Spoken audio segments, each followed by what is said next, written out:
ಎಲ್ಲರೂ ಹೇಗಿದ್ದೀರಾ? ಎಲ್ರಿಗೂ ನಮಸ್ಕಾರ. ಎಲ್ಲರೂ ಚೆನ್ನಾಗಿದ್ದೀರಾ ಅಂತ ಅನ್ಕೊತೀನಿ. ಇವತ್ತಿನ ಏನೋ ಹೊಸ ಅಪ್ಡೇಟಪ್ಪ ಅಂದರೆ ಇವತ್ತು ಯುವನಿಧಿ ಬಗ್ಗೆ ನ್ಯೂ ಅಪ್ಡೇಟ್ ಏನಪ್ಪ ಅಂದರೆ ನ್ಯೂ ಅಪ್ಡೇಟ್ ಏನೂ ಇಲ್ಲ. ನೀವು ಕಮೆಂಟ್ ಮಾಡಿದ್ರಲ್ಲ ಅದಕ್ಕೆಲ್ಲ ಆನ್ಸರ್ ಈ ವಿಡಿಯೋದಲ್ಲಿ ಹೇಳ್ಕೊಡ್ತೀನಿ. ಈಗ ಯಾವ ಥರ ನಿಮ್ಮ ಕಮೆಂಟ್ ಇದೆ ಅದರಲ್ಲಿಂತ ನಿಮ್ಗೆ ಏನು ಸೊಲ್ಯೂಷನ್ ಇದೆ, ನಿಮ್ಮ ಕ್ವಶನ್ ಏನಿದೆ ಅದರ ಈ ವಿಡಿಯೋದಲ್ಲಿ ಅದಕ್ಕೆಲ್ಲ ಆನ್ಸರ್ ನಾನು ಮಾಡ್ತೀನಿ. ವಿಡಿಯೋವನ್ನು ಸ್ಕಿಪ್ ಮಾಡಿದೆ ಕೊನೆವರೆಗೂ ನೋಡಿ. ಕೊನೆವರೆಗೂ ನೋಡಿದ್ರೆ ಒಂದು ನಿಮಗೆ ಸಿಹಿ ಸುದ್ದಿ ಕಾಯ್ದಿರುತ್ತೆ ಏನಂತ ನಾನು ಈ ವಿಡಿಯೋದಲ್ಲಿ ಹೇಳ್ಕೊಡ್ತೀನಿ. ವಿಡಿಯೋವನ್ನು ಕೊನೆವರೆಗೂ ನೋಡಿ. ಮತ್ತು ಈ ವಿಡಿಯೋವನ್ನು ನಿಮ್ಮೆಲ್ಲ ಫ್ರೆಂಡ್ಸ್ಗಳಿಗೆ ಶೇರ್ ಮಾಡಿ. ಯುವನಿಧಿ ಯಾರ್ಯಾರು ಅಪ್ಲಿಕೆಂಟ್ಸ್ ಇದ್ದಾರಲ್ಲ ಅವರಿಗೆಲ್ಲ ಶೇರ್ ಮಾಡಿ, ಅವರಿಗೂ ಕೂಡ ಹೆಲ್ಪ್ ಆಗಲಿ. ಮತ್ತು ನಮ್ಮ ಚಾನಲ್ನ ಸಬ್ಸ್ಕ್ರೈಬ್ ಮಾಡೋದು ಮಾತ್ರ ಮರಿಬೇಡಿ. ಯಾಕಂದರೆ ನಿಮ್ಮ ಸಪೋರ್ಟ್ ಇದ್ದರೆ ನಾವು ಮುಂದೆ ಇದೇ ಥರ ಅಪ್ಡೇಟ್ ಕೊಡೋಕ್ಕಾಗತ್ತೆ. ನಿಮ್ಮ ಸಪೋರ್ಟ್ ಇಲ್ಲದೆ ಇದ್ದರೆ ನಮಗೇನು ಆಗೋದಿಲ್ಲ. ಅದಕ್ಕೋಸ್ಕರ ನಮ್ಮ ಚಾನಲ್ನ ಮೊದಲು ಸಬ್ಸ್ಕ್ರೈಬ್ ಮಾಡಿ. ಯಾಕಂದರೆ ನಮಗೂ ಕೂಡ ನಿಮ್ಮಿಂದ ಏನಾದರೂ ನಾವಿಷ್ಟು ಟೈಮ್ ಆಗಿ ನೀವು ಟೈಮ್ ಕೊಟ್ಟು ನಿಮಗೋಸ್ಕರ ವಿಡಿಯೋ ಮಾಡ್ತಿರ್ತೀವಿ ಅಂದರೆ ನಮಗೂ ಒಂದು ಸ್ವಲ್ಪ ಅದರಲ್ಲಿ ಏನಾದರೂ ಇರಬೇಕಲ್ವಾ. ಅದಕ್ಕೋಸ್ಕರ ನೀವೆಲ್ಲರೂ ನಮಗೆ ಸಬ್ಸ್ಕ್ರೈಬ್ ಮಾಡಿದ್ರೆ ನಿಮ್ಮದೇನು ಹಾಳಾಗಲ್ಲ, ನಮ್ಮದು ಏನು ಇದು ಆಗಲ್ಲ. ನಿಮ್ಮಿಂದ ಕೆಲವೊಬ್ಬರಿಗೆ ಒಳ್ಳೇದಾಗ್ತಿದೆ ಅಂದರೆ ನೀವು ಕೂಡ ಅದನ್ನು ಸಬ್ಸ್ಕ್ರೈಬ್ ಮಾಡಿ ಅವರಿಗೆ ಹೆಲ್ಪ್ ಮಾಡೋದು ನಿಮ್ಮದು ಒಂದು ಒಳ್ಳೆಯ ಗುಣ ಇರುತ್ತೆ ಅಂತ ನಾನು ಅನ್ಕೊತೀನಿ.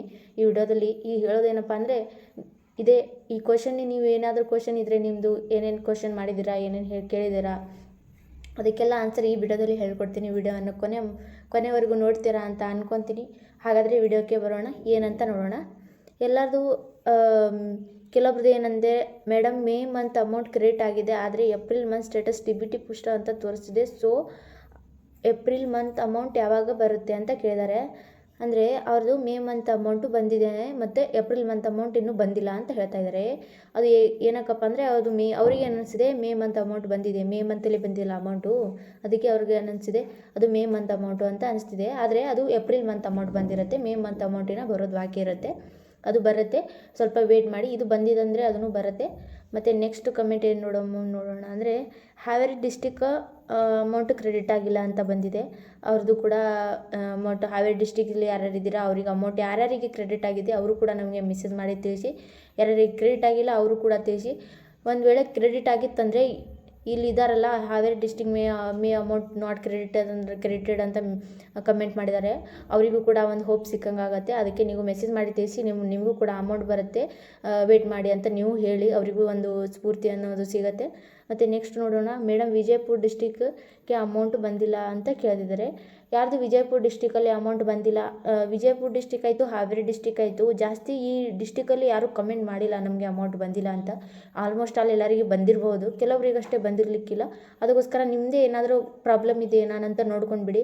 Bank seeding, Aadhaar card seeding, ಮತ್ತು ಬೇರೆದೇನಾದರೂ problem, mobile Aadhaar card link ಇದಿಲ್ಲ, ಇಲ್ಲಾಂದರೆ ಡಾಕ್ಯುಮೆಂಟ್ ವೆರಿಫಿಕೇಷನಲ್ಲಿ ಏನಾದರೂ ಪ್ರಾಬ್ಲಮ್ಮು, ಇದೇ ಥರ ನಿಮ್ದು ಏನಾದರೂ ಸ್ವಂತ ಪ್ರಾಬ್ಲಮ್ ಇದ್ದರೆ ನೀವೊಂದು ಸರಿ ಚೆಕ್ ಮಾಡ್ಕೊಳ್ಳಿ. ಅದಕ್ಕೋಸ್ಕರನೂ ಅಮೌಂಟ್ ಬರ್ತಿರಲ್ಲ. ಎಲ್ಲನೂ ಗೌರ್ಮೆಂಟ್ ಕಡೆಯವ್ರ ಮೇಲೆ ಬ್ಲೇಮ್ ಮಾಡೋದು ಸರಿಯಾಗಿರಲ್ಲ. ಅದಕ್ಕೋಸ್ಕರ ನೀವು ಒಂದು ಸರಿ ಚೆಕ್ ಮಾಡ್ಕೊಂಡ್ಬಿಡಿ. ಇನ್ನೊಂದು ಬೇರೆಯವರು ಮೈಸೂರು ನಾಟ್ ಕ್ರೆಡಿಟೆಡ್ ಅಂತ ಬಂದಿದೆ. ಮೈಸೂರು ಕಡೆ ಅಂತೂ ಜಾಸ್ತಿ ಮೆಸೇಜ್ ಬಂದಿಲ್ಲ ಅಮೌಂಟ್ ಕ್ರೆಡಿಟ್ ಆಗಿಲ್ಲ ಅಂತ. ಬಂದಿದ್ದೆಲ್ಲ ಒಂದೊಂದು ಡಿಸ್ಟಿಕ್ಲಿಂದ ಒಬ್ಬೊಬ್ಬರೇ ಮೆಸೇಜ್ ಮಾಡಿದ್ದಾರೆ ಅಮೌಂಟ್ ಕ್ರೆಡಿಟ್ ಆಗಿಲ್ಲ ಅಂತ. ಹಾಗಂತ ನಾನೇನು ಅಂದ್ಕೊಂಡಿದ್ದೀನಪ್ಪ ಅಂದರೆ ಎಲ್ಲರಿಗೂ ಅಮೌಂಟ್ ಬಂದಿರುತ್ತೆ, ಕೆಲವೊಬ್ರಿಗೆ ಅಷ್ಟೇ ಬಂದಿರಲ್ಲ. ಅದೇ ನಾನು ಅಂದೆ ಅಲ್ಲ, ಎಲ್ಲ ಪ್ರಾಬ್ಲಮ್ ನಿಮ್ದು ಏನಾದ್ರು ಪ್ರಾಬ್ಲಮ್ ಇದ್ದರೆ ನೀವು ಚೆಕ್ ಮಾಡ್ಕೊಳ್ಳಿ. ಇಲ್ಲ ಅಂದರೆ ನೀವು ಎಲ್ಲನೂ ನಿಮ್ಮದು ಪ್ರಾಬ್ಲಮ್ ಏನೂ ಇಲ್ಲ ಕರೆಕ್ಟಾಗಿದೆ ಅಂದರೂ ಅಮೌಂಟ್ ಬಂದಿಲ್ಲಪ್ಪ ಅಂದರೆ ನೀವು ಸ್ವಲ್ಪ ವೇಟ್ ಮಾಡಿದ್ದು ಇಷ್ಟು ದಿನ ವೇಟ್ ಮಾಡಿದ್ದೀರಾ, ಇನ್ನು ಮುಂದೆ ಎಷ್ಟು ದಿನ ಅಂತ ವೇಟ್ ಮಾಡೋದು ಅಂತ ನಿಮ್ಮದು ಒಂದು ಕ್ವಶನ್ ಆಗಿರುತ್ತೆ. ಅದಕ್ಕೋಸ್ಕರ ನಾನು ಈ ವಿಡಿಯೋದಲ್ಲಿ ಕೊನೆಯಲ್ಲಿ ಹೆಲ್ಪ್ಲೈನ್ ನಂಬರ್ ಹೇಳ್ಕೊಡ್ತೀನಿ, ನೀವು ವಿಡಿಯೋವನ್ನು ಕೊನೆವರೆಗೂ ನೋಡಿ. ಅದಕ್ಕೋಸ್ಕರ ಮತ್ತು ಇನ್ನೊಂದು ರಾಯಚೂರು ಡಿಸ್ಟಿಕ್ದು ಡಿ.ಬಿ.ಟಿ ಪುಷ್ಟ ಆಗಿದೆ May month but not credited amount ಅಂತ ಕೇಳಿದ್ದಾರೆ. ಡಿ.ಬಿ.ಟಿ ಪುಷ್ಟ ಅಂತ ತೋರಿಸ್ತಾ ಇದೆ, ಆದರೆ ಅಮೌಂಟ್ ಬಂದಿಲ್ಲ ಅಂತ ಕೇಳ್ತಾ ಇದ್ದಾರೆ ಅವರು. ಅಮೌಂಟ್ ಬರುತ್ತೆ ಅವರಿಗೂ. ಡಿ.ಬಿ.ಟಿ ಪುಷ್ಟ ಅಂತ ತೋರಿಸಿದೆ ಅಂದರೆ ಅಮೌಂಟು ಬಂದೇ ಬರುತ್ತೆ. ನೀವು ನಿಮ್ಮ ಡಿ.ಬಿ.ಟಿ ಪುಷ್ಟ ಅಂತ ಯಾರ್ಯಾರು ತೋರಿಸ್ತಾ ಇದೆಯಲ್ಲ ಅದು ನಿಮ್ಮ ಅಕೌಂಟ್ಗೆ ಅಮೌಂಟ್ ಜಮಾ ಆಗಿರ್ಬೋದು. ನೀವು ಒಂದ್ಸತಿ ಅಕೌಂಟನ್ನು ಚೆಕ್ ಮಾಡ್ಕೊಂಡ್ಬಿಡಿ, ನಿಮಗೂ ಕೂಡ ಅದು ಹೋಪ್ ಸಿಕ್ಕಂಗಾಗುತ್ತೆ. ಇಲ್ಲಾಂದರೆ ನೀವು ಅಮೌಂಟು ಬಂದಿಲ್ಲ, ಅಕೌಂಟ್ ಚೆಕ್ ಮಾಡಿದ್ರು ಅಮೌಂಟ್ ಬಂದಿಲ್ಲಪ್ಪ ಅಂದರೆ ನೀವು ಡಿ.ಬಿ.ಟಿ ಪುಷ್ಟ ಅಂತ ತೋರಿಸ್ತಾ ಇದೆ ಅಂದರೆ ಅಮೌಂಟ್ ಬಂದೇ ಬರುತ್ತೆ, ವೇಟ್ ಮಾಡಿ. ಮತ್ತೇನು ಹೇಳೋಕ್ಕಾಗೋದಿಲ್ಲ. ಇನ್ನೊಬ್ರದ್ದು May month amount not credited madam Raichur DBT ಪುಷ್ಟ ಅಂತ ತೋರಿಸ್ತಾ ಇದೆ, ಜೂನ್ ಮಂತ್ ಯಾವಾಗ ಬರುತ್ತೆ ಹಾಗೆ ಹೇಳಿ ಮೇಡಮ್ ಅಂತ ಕೇಳ್ತಾ ಇದ್ದಾರೆ. ಅಂದರೆ ರಾಯಚೂರು ಡಿಸ್ಟಿಕ್ದೇ ಜಾಸ್ತಿ ಮೆಸೇಜ್ ಬಂದಿರೋದು ಅಮೌಂಟ್ ನಾಟ್ ಕ್ರೆಡಿಟೆಡ್ ಅಂತ. ಹಾವೇರಿದವ್ರನ್ನೂ 2 ಮೆಸೇಜ್ ಬಂದಿದೆ ಅವ್ರದ್ದು ಕೂಡ. ರಾಯಚೂರ್ದವ್ರದ್ದು ಅಮೌಂಟ್ ಇನ್ನೂ ಬಂದಿಲ್ಲ. ಯಾಕಂತ ನಾನು ಅವರಿಗೆ ಹೆಲ್ಪ್ಲೈನ್ ನಂಬರ್ಗೆ ನಾನು ಕೂಡ ಕಾಲ್ ಮಾಡಿ ಕೇಳ್ತೀನಿ ಯಾಕೆ ಅಮೌಂಟ್ ಬಂದಿಲ್ಲ, ಏನು ಪ್ರಾಬ್ಲಮ್ ಅಂತ, ಯಾವ ಡಿಸ್ಟಿಕ್ ಅಂತ, ಜಾಸ್ತಿ ಯಾವ ಡಿಸ್ಟಿಕ್ಲಿಂದ ಮೆಸೇಜ್ ಬಂದಿದೆ ಅವರಿಗೆ ನಾನು ಕಾಲ್ ಮಾಡಿದಾಗ ಹೆಲ್ಪ್ಲೈನ್ ನಂಬರ್ಗೆ ಕಾಲ್ ಮಾಡಿದಾಗ ಅವ್ರಿಗೆ ವಿಚಾರಿಸ್ತೀನಿ ಯಾಕೆ ಬಂದಿಲ್ಲ, ಏನು ಪ್ರಾಬ್ಲಮ್ ಅಂತ. ಇದಂತೂ ಸಾಲ್ವ್ ಆಯಿತು. ಮತ್ತು ಇನ್ನೊಂದು Haveri district is not credited ಅಂತ ಬಂದಿದೆ, ಅವ್ರದ್ದು ಕೂಡ ಅವರಿಗೂ ಕೂಡ ರಿಪ್ಲೈ ಕೊಟ್ಟಿದ್ದೀನಿ. ಕ್ರೆಡಿಟ್ ಆಗಿಲ್ಲ ಅಂತ ಕಾರಣ ನೀವು ಅವ್ರದ್ದು ಒಂದೇ ಆಗಿರಲ್ಲ, ನಿಮ್ಮದು ಕೂಡ ಆಗಿರುತ್ತೆ. ನೀವು ಎಲ್ಲನೂ ಕರೆಕ್ಟಾಗಿ ಮಾಡಿದರೆ ಓಕೆ. ಕೆಲವೊಬ್ಬರು ಸೆಲ್ಫ್ ಡಿಕ್ಲರೇಷನ್ ಫಾರ್ಮ್ ಕೊಟ್ಟಿರಲ್ಲ, ಅವರಿಗೂ ಕೂಡ ಅಮೌಂಟ್ ಬರ್ತಿರಲ್ಲ.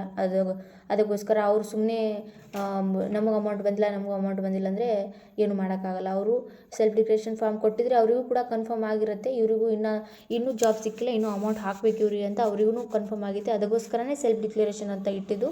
ನೀವು ಮಾಡಿದರೆ ಅಷ್ಟೇ ನಿಮಗೆ ಅಮೌಂಟ್ ಬರುತ್ತೆ, ಇಲ್ಲಾಂದರೆ ಅಮೌಂಟ್ ಬರೋದಿಲ್ಲ. ಮತ್ತು ನೀವು ಅಪ್ಲಿಕೆಂಟ್ಸ್ ಯಾರ್ಯಾರು ಇದ್ದೀರಲ್ಲ ಅವ್ರಿಗೆ ಅಮೌಂಟು ಅವರಿಗೂ ಕೂಡ ಸೆಲ್ಫ್ ಡಿಕ್ಲರೇಷನ್ ಕೊಡಬೇಕಾ ಅಂತ ಅವ್ರದ್ದು ಕ್ವಶನ್ ಇರುತ್ತೆ. ಅವ್ರಿಗೆ ಯಾರು ಸೆಲ್ಫ್ ಡಿಕ್ಲರೇಷನ್ ಫಾರ್ಮ್ ತುಂಬೋದು ಅವಶ್ಯಕತೆ ಇಲ್ಲ. ಹೊಸ ಅಪ್ಲಿಕೆಂಟ್ ಯಾರಿದ್ರಿ, ಅಕಸ್ಮಾತ್ ಈಗ ನೀವು ಮೇಯಲ್ಲಿ ಅಪ್ಲಿಕೇಶನ್ ಹಾಕಿದ್ದೀರಪ್ಪ ಅಂದರೆ ನಿಮ್ದು ಯಾವುದು ಸೆಲ್ಫ್ ಡಿಕ್ಲರೇಷನ್ ಫಾರ್ಮ್ ಕೊಡೋ ಅವಶ್ಯಕತೆ ಇಲ್ಲ. ನೀವು ಜೂನ್, ಜುಲೈ, ಆಗಸ್ಟ್ ಅಮೌಂಟ್ ಬಂದೇ ಬರುತ್ತೆ. ಆಗಸ್ಟಲ್ಲಿ ಮತ್ತೆ ಸೆಲ್ಫ್ ಡಿಕ್ಲರೇಷನ್ ಬರುತ್ತಲ್ಲ ಆವಾಗ ನೀವು ಕೊಡ್ಬೋದು. ಅದಕ್ಕೆ ಹೇಳ್ತಾ ಇರ್ತೀನಿ. ಮತ್ತು ಈಗ ಇನ್ನೊಂದು, ಮುಂದೆ ಪೇಮೆಂಟ್ ಪೆಂಡಿಂಗ್ ಅಂತ ತೋರಿಸ್ತಾ ಇದೆ, ಏನು ಮಾಡ್ಬೋದು ಅಂತ ಕೇಳ್ತಾ ಇದ್ದಾರೆ. ಪೇಮೆಂಟ್ ಪೆಂಡಿಂಗ್ ಅಂತ ತೋರಿಸ್ತಾ ಇದೆ ಅಂದರೆ ಅದೇನಾದರೂ ಗೌರ್ಮೆಂಟ್ ಕಡೆಯಿಂದ ಅಮೌಂಟ್ ಬಂದಿರಲ್ಲ, ಅದಕ್ಕೋಸ್ಕರ ಪೇಮೆಂಟ್ ಪೆಂಡಿಂಗ್ ಅಂತ ತೋರಿಸ್ತಾ ಇರುತ್ತೆ. ಅದು ಬಿಟ್ಟು ಬೇರೆದೇನಾದ್ರು ಪ್ರಾಬ್ಲಮ್ ಇದ್ದರೆ ನೀವು ಚೆಕ್ ಮಾಡ್ಕೊಳ್ಳಿ. ಮತ್ತು ರಾಯಚೂರು ಯೂನಿವರ್ಸಿಟಿ DBT ಪೋಸ್ಟ್ ಹೆಚ್ಚು ಎಲ್ಲರದು ಬರೀ ರಾಯಚೂರು ಯೂನಿವರ್ಸಿಟಿದವ್ರದ್ದೇ DBT ಪೋಸ್ಟ್ ಅಂತ ತೋರಿಸ್ತಾ ಇದೆ. ನೀವು ಒಂದ್ಸತಿ ನೀವು ಅಕೌಂಟ್ಗೆ ಹೋಗಿ ಚೆಕ್ ಮಾಡ್ಕೊಂಡು ಬನ್ನಿ. ಚೆಕ್ ಮಾಡಿಕೊಂಡು ಕೂಡ ನಿಮ್ಗೆ ಅಮೌಂಟ್ ಬಂದಿಲ್ಲಪ್ಪ ಅಂದರೆ ನಾನು ಕೊನೆಯಲ್ಲಿ ಲಾಸ್ಟ್ ವೀಡಿಯೋದಲ್ಲಿ ಹೆಲ್ಪ್ಲೈನ್ ನಂಬರ್ ಕೊಟ್ಟಿರ್ತೀನಿ. ವಿಡಿಯೋ ಕೊನೆವರೆಗೂ ನೋಡಿ, ಅಲ್ಲಿ ಹೆಲ್ಪ್ಲೈನ್ ನಂಬರ್ ಇರುತ್ತೆ, ನೀವು ಕಾಲ್ ಮಾಡಿ ಕೇಳ್ಬೋದು ಅವರಿಗೆ ಡೈರೆಕ್ಟಾಗಿ. ಅವ್ರೇನಾದರೂ ರಿಸೀವ್ ಮಾಡಲಿಲ್ಲ, ಅವ್ರೇನಾದ್ರು ಪಿಕ್ ಮಾಡಲಿಲ್ಲ ಕಾಲ್ ಅಂದರೆ ನಾನು ಒಂದು ಸತಿ ಟ್ರೈ ಮಾಡ್ತೀನಿ. ನಾನು ಮಾಡಿದ್ರಪ್ಪ ಅಂದರೆ ನಿಮಗೆ ಏನು ಅನ್ನೋದು ನಾನು ಇನ್ನೊಂದು ವೀಡಿಯೋದಲ್ಲಿ, ಮುಂದಿನ ವೀಡಿಯೋದಲ್ಲಿ ಹೇಳ್ಕೊಡ್ತೀನಿ. ನಾವು ವೀಡಿಯೋನ ಕೊನೆವರೆಗೂ ನೋಡಿ. ಮತ್ತು ಇನ್ನೊಂದು, ಒಬ್ಬರು ಮೆಸೇಜ್ ಮಾಡಿದ್ದಾರೆ 9,000 ಕ್ರೆಡಿಟೆಡ್ ಅಂತ, 9,000 ನನಗೆ ಕ್ರೆಡಿಟ್ ಆಗುತ್ತೆ ಅಂತ ಹಾಕಿದ್ದಾರೆ. ಅವರಿಗೂ ಕೂಡ ಒಳ್ಳೆಯದಾಗಲಿ. ಅವರಿಗೂ ಕೂಡ ಅವರೇ ಒಬ್ಬರು ಮೆಸೇಜ್ ಮಾಡಿದರು ನನಗೆ ಕ್ರೆಡಿಟ್ ಆಗಿದೆ ಅಂತ. ಅವ್ರು ಬಿಟ್ಟು ಬೇರೆದವ್ರು ಯಾರೂ ಮೆಸೇಜ್ ಮಾಡಿಲ್ಲ. ನನಗೆಲ್ಲ ವಿಡಿಯೋದಲ್ಲಿ ಹೇಳ್ಕೊಡ್ತೀನಿ ನಿಮಗೆ. ನೀವು ನಿಮ್ದು ಅಮೌಂಟ್ ಬಂದರೆ ನಮಗೆ ತಪ್ಪದೇ ನಮಗೆ ಕಮೆಂಟ್ ಮಾಡಿ. ನೀವು ಕಮೆಂಟ್ ಮಾಡೋದ್ರಲ್ಲಿ ನಿಮ್ಮದೇನು ಹೋಗೋದಿಲ್ವಲ್ಲ, ನೀವೇನು ದುಡ್ಡು ಕಟ್ಟು ಕಮೆಂಟ್ ಮಾಡೋದಿಲ್ಲ, ಫ್ರೀ ಆಗಿರುತ್ತೆ ಕಮೆಂಟ್ ಮಾಡೋಕ್ಕೋಸ್ಕರ. ನೀವು ಬೇರೆದವರಿಗೆ ಏನಾದರೂ ಒಳ್ಳೇದಾಗ್ತಿದೆ ಅಂದರೆ ನಿಮಗೆ ಕಮೆಂಟ್ ಮಾಡೋದ್ರಲ್ಲಿ ಏನು ಹಿಂದೆ ಮುಂದೆ ಯೋಚನೆ ಮಾಡ್ತೀರಾ ಅಂತ ಗೊತ್ತಾಗೋದಿಲ್ಲ ನನಗೂ ಕೂಡ. ಅವರು 900 ಕ್ರೆಡಿಟೆಡ್ ಅಂತ ಹಾಕಿದ್ದಾರೆ. ಪಾಪ ಅವರಿಗೂ ಅಮೌಂಟ್ ಬಂದಿದೆ, ನಿಮಗೂ ಕೂಡ ಬರುತ್ತೆ. ಒಂದೇ ಒಂದು ಹೋಪು ಏನಪ್ಪ ಅಂದರೆ ಅಮೌಂಟ್ ಬರಲ್ಲ ಅಂತ ಅವರು ಹೇಳಿದಿಲ್ಲ. ನಮಗೂ ಗೊತ್ತಿದೆ ಅಮೌಂಟ್ ಬರುತ್ತೆ ಅಂದರೆ ಸ್ವಲ್ಪ ವೇಟ್ ಮಾಡಬೇಕು. ಲೇಟ್ ಆಗಿದ್ರೆ ಆಗ್ಬೋದು, ಏನಾದರೂ ಗೌರ್ಮೆಂಟ್ ಕಡೆಯಿಂದ ಪ್ರಾಬ್ಲಮ್ ಆಗಿರುತ್ತೆ, ಇಲ್ಲ ಅಂತ ಹೇಳಕ್ಕೆ ಬರಲ್ಲ. ಎಲ್ಲ ಯೂನಿವರ್ಸಿಟಿ ಎಲ್ಲ ಜಿಲ್ಲೆಗಳಿಗೆ ಹಾಕಬೇಕಾದ್ರೆ ಕೆಲವೊಂದು ಜಿಲ್ಲೆಗಳಿಗೆ ಬರುತ್ತೆ, ಕೆಲವೊಂದು ಜಿಲ್ಲೆಗಳಿಗೆ ಸ್ವಲ್ಪ ಲೇಟ್ ಆಗುತ್ತೆ. ಏನಾದರೂ ಸರ್ವರ್ ಪ್ರಾಬ್ಲಮ್ಮು, ಅದೇ ಥರ 108 ಪ್ರಾಬ್ಲಮ್ಗಳಿರುತ್ತೆ. ಅವ್ರದ್ದು ಕೂಡ ನಾವು ಕೂಡ ಅರ್ಥ ಮಾಡ್ಕೋಬೇಕು. ನಾವು ತಿಳಿದವ್ರು ಇದ್ದೀವಿ ಅಂತ ನಾನು ಅನ್ಕೊತೀನಿ. ಅದಕ್ಕೋಸ್ಕರ ನೀವು ಅಮೌಂಟ್ ಬಂದಿಲ್ಲ ಅಂತ ನಿಮಗೂ ಕೂಡ ಬೇಜಾರಾಗ್ತಿರುತ್ತೆ. ಎಲ್ಲರಿಗೂ ಅಮೌಂಟ್ ಬಂದು ನಮಗೂ ಕೆಲವ್ರದ್ದು ಅದೇ ಅಮೌಂಟಲ್ಲಿ ಏನಪ್ಪ, ಕೆಲವ್ರದ್ದು ಒಬ್ಬರದು ಬೇರೆದೇನಾದರೂ ಮಾಡ್ತಿರ್ತಾರೆ, ಅದರಲ್ಲಿ ಅಮೌಂಟ್ ಬೇಕಾಗಿರುತ್ತೆ ಅವರಿಗೆ. ಓದ್ತಾ ಇರ್ತಾರೆ, ಏನಾದರೂ ಬೇರೆ ಎಕ್ಸಾಮ್ಗೋಸ್ಕರ ಪ್ರಿಪ್ರೇಷನ್ ಮಾಡ್ತಾ ಇರ್ತಾರೆ. ಎಕ್ಸಾಮ್ಗೋಸ್ಕರ ಪ್ರಿಪ್ರೇಷನ್ ಮಾಡಬೇಕಾದ್ರೆ ಬುಕ್ಕು ಮತ್ತು ಬೇರೆದೇನಾದರೂ ಪ್ರಾಬ್ಲಮ್ ಇದ್ದರೆ ಅಮೌಂಟ್ ಬೇಕಾಗಿರುತ್ತೆ ಅವರಿಗೂ. ನಿಧಿ ಅಮೌಂಟು ಸರ್ಕಾರದಿಂದ ಕೊಡ್ತಾ ಇರೋದು ಅವರಿಗೂ ಕೂಡ ತುಂಬ ಹೆಲ್ಪ್ ಆಗಿರುತ್ತೆ. ಅದರ ಮೇಲೆ ಇರೋರು ಕೆಲವ್ರು ಜನ ಇರ್ತಾರೆ, ಅವರಿಗೂ ಇದೇ ಅಮೌಂಟ್ಗೋಸ್ಕರ ಕಾಯ್ತಿರ್ತಾರೆ. ಅವ್ರದ್ದು ಪ್ರಾಬ್ಲಮ್ ನಮಗೂ ಅರ್ಥ ಆಗುತ್ತೆ. ಅದಕ್ಕೋಸ್ಕರ ನಾನು ಹೇಳ್ತಾ ಇರ್ತೀನಿ. ಇನ್ನೊಬ್ಬರು ಏನು ಹೇಳ್ತಾ ಇದ್ರಪ್ಪ ಅಂದರೆ, ಮೇಡಮ್ ಮೊದಲ ಸಲ ಹಣ ನಂದು 3,000 ಜಮಾ ಆಗಿದೆ. ಇದು ಮೇ ತಿಂಗಳ ಅಮೌಂಟ್ ಅಥವಾ ಜೂನ್ ತಿಂಗಳ ಅಮೌಂಟು, ಸ್ವಲ್ಪ ಮಾಹಿತಿ ಕೊಡಿ ಅಂತ ಕೇಳಿದ್ದಾರೆ. ಅವರು ಮೊದಲನೇ ಸಲ ಹಣ ಬಂದಿದೆ ಅಂತೆ ಅವರಿಗೂ. ಅದು ಮೇದ ಜೂನ್ದ ಅಂತ ಹೇಳಿದ್ದಾರೆ. ಅವ್ರದ್ದು ಮೇಯಲ್ಲಿ ಅಮೌಂಟ್, ನೀವು ಮೇಯಲ್ಲಿ ಅಪ್ಲಿಕೇಶನ್ ಹಾಕಿದ್ರೆ ಅದು ಜೂನಲ್ಲಿ ಅಮೌಂಟ್ ಬಂದಿರುತ್ತೆ. ಮೇಯಲ್ಲಿ ಅಪ್ಲಿಕೇಶನ್ ಹಾಕಿದ ತಕ್ಷಣ ಮೇದೇ ಅಮೌಂಟು ಬಂದಿರಲ್ಲ, ಅದು ಜೂನ್ದೇ ಬಂದಿರುತ್ತೆ.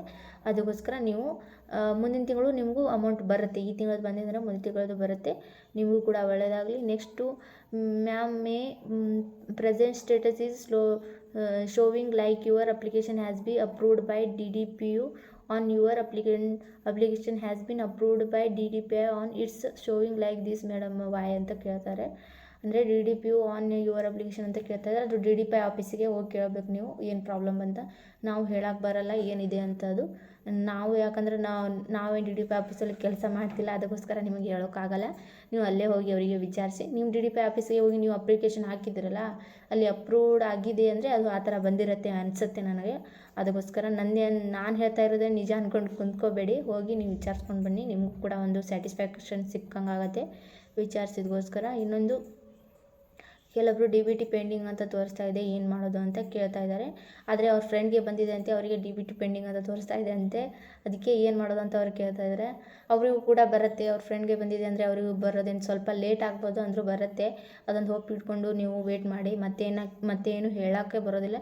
ಏಕಪ್ಪ ಅಂದರೆ ಜೂನ್ ಎಂಡ್ವರೆಗೂ ಅಮೌಂಟ್ ಬರುತ್ತೆ ಅಂತ ಹೇಳಿದರು ಅವರು ನಾವು ಕಾಲ್ ಮಾಡಿದಾಗ.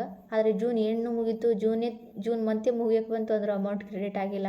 ಯಾಕಂತ ನಾವು ಏನು ಹೇಳಕ್ಕೆ ಬರೋದಿಲ್ಲ. ಅವ್ರಿಗೆ ಕೇಳಿದ ಮೇಲೆ ನಮಗೂ ಕೂಡ ಗೊತ್ತಾಗೋದು. ನಾನು ಮುಂದಿನ ವೀಡಿಯೋದಲ್ಲಿ ಕಾಲ್ ಮಾಡಿ ಕೇಳಿ ಯಾಕೆ ಈ ಥರ ಎಲ್ಲರದು ಅಮೌಂಟ್ ಪೆಂಡಿಂಗ್ ಅಂತ ತೋರಿಸ್ತಾ ಇದೆ ಅಂತ ಕೇಳಿ ವಿಚಾರಿಸಿ ಡೀಟೇಲಾಗಿ ಮುಂದಿನ ವೀಡಿಯೋದಲ್ಲಿ ಹೇಳ್ತೀನಿ. ಇದೇ ಥರ ನಮ್ಮ ವೀಡಿಯೋನ ನೋಡ್ತಾ ಇರಿ. ಮತ್ತು ಇನ್ನೊಂದು, ನಂದು ಫಸ್ಟ್ ಟೈಮ್ ಅಮೌಂಟ್ ಬಂದಿದೆ, ಆದರೆ ಸ್ಟೇಟಸಲ್ಲಿ ಅಪ್ಲಿಕೇಶನ್ ನಾಟ್ ಅಪ್ಲೈಡ್ ಅಂತ ಇದೆ. ಯಾವ ಮಂತ್ ಅಮೌಂಟ್ ಅಂತ ಗೊತ್ತಾಗ್ತಾ ಇಲ್ಲ. ನೆಕ್ಸ್ಟ್ ಸೆಲ್ಫ್ ಡಿಕ್ಲರೇಷನ್ ಯಾವಾಗ ಕೊಡಬೇಕು ಅಂತ ಕೇಳ್ತಾ ಇದ್ದೀರಿ. ಇದೊಂದು ನೆಕ್ಸ್ಟ್ ಸೆಲ್ಫ್ ಡಿಕ್ಲರೇಷನ್ ಕೊಡೋದಂದರೆ ನೀವು ಆಗಸ್ಟಲ್ಲೇ ಕೊಡ್ಬೋದು. ಯಾಕಂದರೆ 3 ತಿಂಗಳಿಗೆ ಒಂದು ಸತಿ ಸೆಲ್ಫ್ ಡಿಕ್ಲರೇಷನ್ ಕೊಡೋದು ಇಟ್ಟಿದ್ದಾರೆ ಅವರು. ನೀವು ಆಗಸ್ಟಲ್ಲೇ ಕೊಡ್ಬೋದು. ಮತ್ತು ಆಗಸ್ಟಲ್ಲೇ ಕೊಡಿ, ನೀವು ಆಗಸ್ಟಲ್ಲೇ ಬಂದಿರುತ್ತೆ. ನೀವು ಅಮೌಂಟ್ ಇವಾಗ ಬಂದಿರೋದು ಮುಖ್ಯ. ಸುಮ್ಮನೆ ಯಾವಾಗ ಬಂದಿದೆ, ಯಾವ ಮಂತ್ ಬಂದಿದೆ ಅದೆಲ್ಲ ವಿಚಾರ ಕೂತ್ಕೊಳ್ಳೋದೇನಿಲ್ಲ. ಅಲ್ಲಿ DBT ಇರುತ್ತೆಲ್ಲ, DBT ಆ್ಯಪ್ ಇರುತ್ತೆಲ್ಲ, ಅದರಲ್ಲಿ ತೋರಿಸಿರ್ತಾರೆ ಯಾವ ಮಂತ್ ಏನಂತ. ನೀವು ಈಗ ಮೇ ಮಂತ್ ಅಮೌಂಟು ಜೂನಲ್ಲಿ ಬಂದಿದೆ ಅಂದರೆ ಆ ಥರನೂ ಆಗ್ಬೋದು. ಹಿಂದಿನ ಮಂತ್ ಅಮೌಂಟು ಈ ಪ್ರೆಸೆಂಟ್ ಮಂತಲ್ಲಿನೂ ಬಂದಿರುತ್ತೆ. ಈ ಥರ ಆಗ್ಬೋದು. ನೀವೇನು ಜಾಸ್ತಿ ಯೋಚನೆ ಮಾಡೋಕ್ಕೆ ಹೋಗಬೇಡಿ, ಅಮೌಂಟ್ ಬರುತ್ತೆ. ಗುಲ್ಬರ್ಗ ಯೂನಿವರ್ಸಿಟಿ, ಬೀದರ್ ಯೂನಿವರ್ಸಿಟಿ ಇನ್ನೂ ಬಂದಿಲ್ಲ ಅಂತ ಕೇಳಿದ್ದಾರೆ. ಅವ್ರದ್ದು ಕೂಡ ಬರುತ್ತೆ, ಸ್ವಲ್ಪ ವೇಟ್ ಮಾಡಿ. ಇಬ್ಬರು ಮೈಸೂರದವರು ಕಮೆಂಟ್ ಮಾಡಿದ್ದಾರೆ ಅಮೌಂಟ್ ಬಂದಿಲ್ಲ ಅಂತ. ಅವರಿಗೂ ಕೂಡ ಬರುತ್ತೆ. ಎರಡು ಬಾರಿ ಅವರು ಸೆಲ್ಫ್ ಡಿಕ್ಲರೇಷನ್ ಕೊಟ್ಟಿದ್ದಾರಂತೆ, ಅಂದರೂ ಅಮೌಂಟ್ ಬಂದಿಲ್ಲ. ಅವ್ರಿಗೂ ಕೂಡ ಬರುತ್ತೆ, ಲೇಟ್ ಆಗ್ಬೋದು. ಇದೇ ಥರ ಎಲ್ಲರೂ DDPU pending, self declaration not provided, ರಾಯಚೂರದವ್ರದ್ದೇ ಜಾಸ್ತಿ ಮೆಸೇಜ್ ಆಗಿದೆ ಇದರಲ್ಲಿ, ಅವರು ಅಮೌಂಟ್ ಬಂದಿಲ್ಲ ಅಂತ. ನಾನು ಎಲ್ಲರಿಗೂ ಕಮೆಂಟ್ ಮಾಡಿ ಹೇಳಿದ್ದೀನಿ, ಬೀದರು, ರಾಯಚೂರು ಮತ್ತು ಕೆಲವೊಬ್ಬರು ಜಿಲ್ಲೆಗಳಿಗೆ ಮೆನ್ಷನ್ ಮಾಡಿ ಹೇಳಿ ಅಂತ ಕೇಳಿದೆ ಅವರಿಗೆ. ಅಂದರೂ ಕೂಡ ಕೆಲವರು ಮೆನ್ಷನ್ ಮಾಡಿಲ್ಲ ಯಾವ ಜಿಲ್ಲೆ ಅಂತ.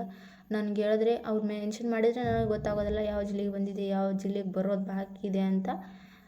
ನಾನು ಮುಂದಿನ ವೀಡಿಯೋದಲ್ಲಿ ನಿಮಗೆ ಹೇಳ್ಕೊಡ್ತೀನಿ ಯಾವುದು ಏನೇನು ಪ್ರಾಬ್ಲಮ್ಮು, ಯಾವ ಥರ ನೀವು ಇದಕ್ಕೆ ಸೊಲ್ಯೂಷನ್ ನೋಡ್ಕೋಬೇಕು ಅಂತ ನಾನು ಅವರಿಗೆ ಕಾಲ್ ಮಾಡಿ ಕೇಳಿ ನಿಮಗೆ ಹೇಳ್ತೀನಿ. ಮತ್ತು ಈ ವಿಡಿಯೋ ಕೊನೆಯಲ್ಲಿ ನಿಮಗೆ ಒಂದು ಹೆಲ್ಪ್ಲೈನ್ ನಂಬರ್ ಕೊಡ್ತೀನಿ ಅಂತ ಹೇಳಿದೆ. ನಾನು ಏನಪ್ಪ ಅಂದರೆ ಇನ್ನೊಂದು ವಿಷಯ ಏನು ಹೇಳಬೇಕಪ್ಪ ಅಂದರೆ, ನೀವು ಒಂದು ಬಾರಿ ಯಾರ್ಯಾರು ಅಮೌಂಟ್ ಇನ್ನೂ ಬಂದಿಲ್ಲ, ಒಂದು 100 ಒಳಗೆ ಒಂದು 50-70% ಜನದ ಬಂದಿದೆ ಅಮೌಂಟು. ಆ ಸ್ಟೂಡೆಂಟ್ಸು ಅಮೌಂಟ್ ಬಂದಿದೆ, ನಿಮಗೆ ಬಂದಿಲ್ಲಪ್ಪ ಅಂದರೆ ನಿಮ್ಮದು ಏನಾದರೂ ಪ್ರಾಬ್ಲಮ್ ಇದ್ದಿರ್ಬೋದು. ಅದಕ್ಕೋಸ್ಕರ ನೀವು ಒಂದು ಬಾರಿ ಎಲ್ಲ ಕಡೆ ಹೋಗಿ ಚೆಕ್ ಮಾಡ್ಕೊಂಡು ಬನ್ನಿ. ನಿಮ್ಮದು ಏನೇನು DDPI ಆಫೀಸ್ಗೆ ಹೋಗಿ, ಮತ್ತು ನಿಮ್ಮದು ಬೇರೆ ಏನಾದರೂ Aadhaar card seeding, bank seeding, mobile number different, ಇದೇ ಥರ ಏನಾದ್ರು ಪ್ರಾಬ್ಲಮ್ ಇದ್ದರೆ ಅಮೌಂಟ್ ಬರ್ತಾ ಇರೋಲ್ಲ. ಅದಕ್ಕೋಸ್ಕರ ನೀವು ಒಂದು ಬಾರಿ ಚೆಕ್ ಮಾಡ್ಕೊಂಡು ಬನ್ನಿ. ಅದೆಲ್ಲ ಆದಮೇಲೆ ಕೊನೆಗೆ ನೀವು ಗೌರ್ಮೆಂಟ್ ಕಡೆಯವರಿಗೆ ಏನಾದರೂ ಪ್ರಾಬ್ಲಮ್ ಇದೆ ಅಂತ ಅವರಿಗೆ ಕಾಲ್ ಮಾಡಿ ಕೇಳಿ. ನಾನು ಈ ವಿಡಿಯೋದಲ್ಲಿ ಕೊನೆಯಲ್ಲಿ ಹೆಲ್ಪ್ಲೈನ್ ನಂಬರ್ ಕೊಡ್ತೀನಿ ಅಂತಿದ್ದೆ. ನಾನು ಹೆಲ್ಪ್ಲೈನ್ ನಂಬರ್ ನಂದು ಡಿಸ್ಕ್ರಿಪ್ಷನಲ್ಲಿ ಕಮೆಂಟ್ ಮಾಡಿರ್ತೀನಿ, ಅಲ್ಲಿ ಮೆನ್ಷನ್ ಮಾಡಿರ್ತೀನಿ, ಅಲ್ಲಿ ನೀವು ತೊಗೋಬೋದು. ಆಯಿತು, ಈ ವಿಡಿಯೋನ ಕೊನೆಯವರೆಗೂ ನೋಡಿದ್ದಕ್ಕೆ ನಿಮ್ಮೆಲ್ಲರಿಗೂ ಧನ್ಯವಾದಗಳು. ಯಾಕಂದರೆ ನಾವು ವಿಡಿಯೋವನ್ನು ನೀವು ಇಷ್ಟು ಟೈಮ್ ಕೊಟ್ಟು ನೋಡ್ತಾ ಇರ್ತೀರ ಅಂತ ನಮಗೂ ಕೂಡ ಒಂಥರ ಖುಷಿ ಆಗುತ್ತೆ. ಇದೇ ಥರ ನಮ್ಮ ಚಾನಲ್ನ ಸಪೋರ್ಟ್ ಮಾಡ್ತಾಯಿರಿ. ನಿಮ್ಮೆಲ್ಲ ಸಪೋರ್ಟ್ ನಮ್ಮ ಜೊತೆನೇ ಇರುತ್ತೆ ಅಂದ್ಕೊತೀನಿ. ಮತ್ತು ನೀವು ಒಂದು ಲೈಕ್ ಕೊಡೋ ಮುಖಾಂತರ ನಮಗೆ ಒಂದು ಹೆಲ್ಪ್ ಮಾಡಿ ಅಂತ ಹೇಳ್ತಾ ನಾವು ವಿಡಿಯೋವನ್ನು ಇಲ್ಲಿಗೆ ಕೊನೆ ಮಾಡ್ತೀವಿ. Thank you so much.